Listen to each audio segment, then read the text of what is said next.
I'm Golder Baah for GALvanize, joined by LaTonya Story, CEO and founder of LPS Consulting, PR for the GALvanize Who Not Do series. Thank you for joining me today, LaTonya Story. Pleasure. Thank you. To me, it is really exciting to know that you're from the Hampton Roads area in Virginia. I'm from Hampton as well. So I know that, living in Hampton, it gave me a community with support options and a chance for me to really try and like push myself towards my goals. For you growing up in that area, what is the one thing you can say that you took from within your community that helped you get to where you are today? Awesome. Yeah, so I'm from Norfolk, Virginia, so literally right across the bridge from Hampton. And I've really enjoyed, growing up in Hampton Roads. I actually grew up in base housing. My family was military. So I grew up, so I grew up in military housing. Military as well. I'm from a military family as well.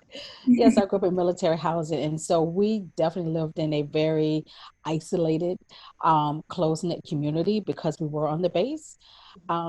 But some of the friendships that I had, from middle school, elementary school, all the way through high school, I'm still friends with all of those people.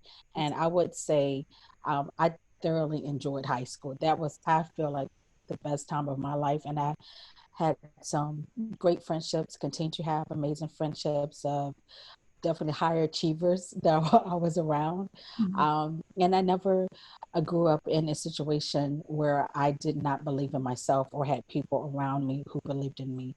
And so that has carried me till today. Awesome. I can really relate to that, a lot of that you said. So I think that's really amazing. You have nearly 20 years of experience working in the public relations and marketing field. And by the way, I just want to say that you're killing it and I love it.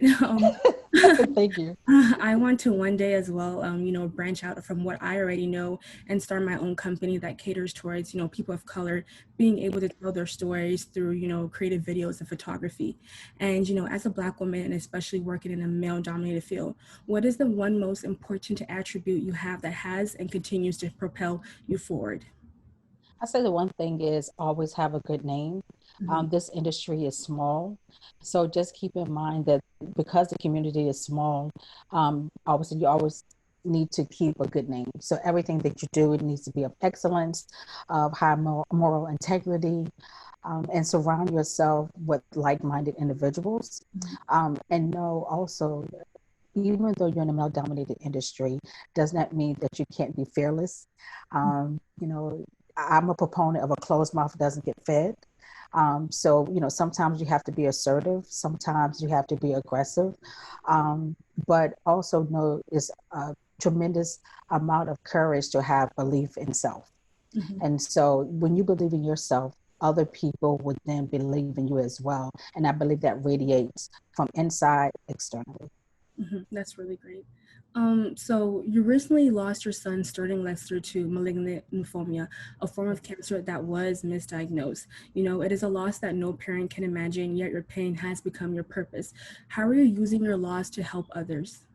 Oh, thank you for that. So, yes, my son passed away 9 months ago unexpectedly from a misdiagnosis and undiagnosed of having cancer. And so, I needed to turn my pain to purpose. And for me, I just could not let his death be in vain. And just for me to be able to even go on, I needed to believe that there had to be something more. And so I partnered with the American Cancer Society to be able to tell his story. And I did it on his birthday, which was September the 1st. He would have turned 31. But I was able to kind of share for other young people, especially young people of color, men and women, to be able to have the courage and the audacity to speak up for yourselves when you go to the doctor, when you go to the emergency room. If something doesn't feel right, doesn't seem right, use your voice. Say, I want a second opinion, demand that test be run. Had, my son been able to, have that language to be able to say and know his rights as a patient, to be able to say, this is not right. I'm not getting any better. Should it, maybe it's something else. And because that didn't happen, my son's, life was cut short. But, I do believe absent from the body and present with the Lord. And, I, keep that in the the forefront of my mind and the back of my mind, to know that he's not in pain anymore, and that, we will continue to, live our lives with purpose and dignity in his name and honor, and Mhm. that other young people and families don't lose their son, daughter, child, husband, brother, cousin, or, anyone close to them, from cancer. Mhm. Thank you for that. Thank you. Thank you. No problem. So your mission, it's so noble, but how difficult is it for you to tell, his story and relive your pain every time you share it?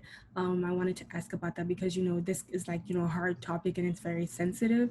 So I wanted to know about that as well, like to You ask know you. what, to be honest, it helps me in some way, to talk about him. That for me helps to keep his legacy and his name alive. And keep in mind, it's only been 9 months, so I haven't arrived. I'm not at the end. I literally probably, I'm only in the middle of the grief journey and grief process. But I know I just can't, ball up in the corner in the fetal position. I just can't do that. And one thing that my pastor said, Bishop William Murphy, is that, he told me, like, the day of my son's passing, don't get stuck in grief. So many people who have lost loved ones, get stuck in grief, and they can't come, out of that despair and pain.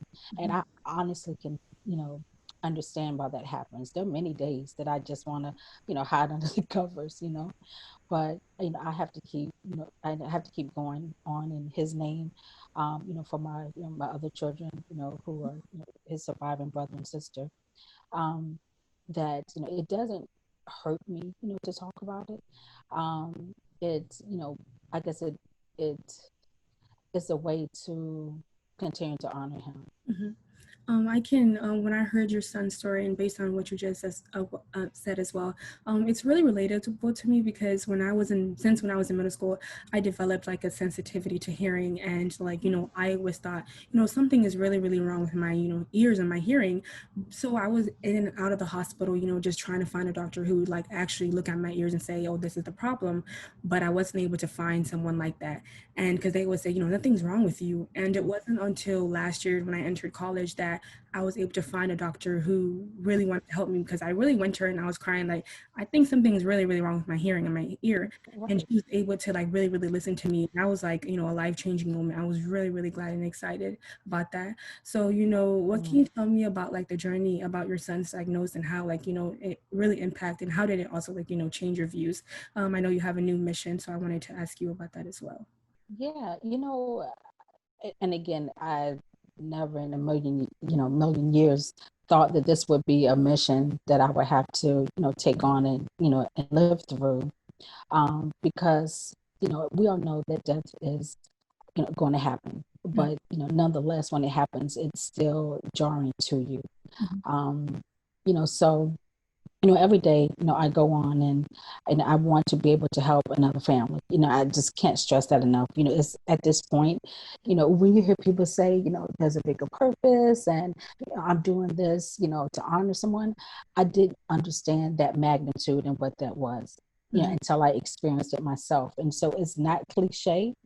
And you know, you have to have you have to be able to find um a reason and that there's a higher purpose. You know what I mean? You have to understand there's a plan, purpose, and destiny for your life, and you never know what's going to happen that will catapult you to your destiny, that would change your course in life and help you to realize a new purpose. Mhm. And so I have embraced that and just know that all things work together for my good. Mhm. And so I rely on my faith. I rely on my friends and family who have encouraged me, sometimes prop me up. And there are often times where, you just want to cry and it's okay, because again, you're still in the grieving process, you're still in the mourning process. And so, I've been told, through therapy, that, there is no end date, right? So there's not some milestone that I need to meet to know that, okay, I'm at the end of my grief process. No, it's going to be a lifelong journey and experience. And yes, in time it may lessen and the sting may wane off. However, I still lost a child and I lost my firstborn. And so, myself, his dad, his brother and sisters, we will continue to do things, in his honor, in his name, to make sure that, his dying wasn't in vain and that his life has purpose and had purpose. Mhm. So thank you so much for taking your time to speak with me today. I'm Yes. ready in all of all your due, but I marvel at who you are and the strength you show. Thank you so much. I really appreciate you sitting down and talk with me today. Thank you My so pleasure. No, my pleasure. And thank you so much for having me. much. Thank you.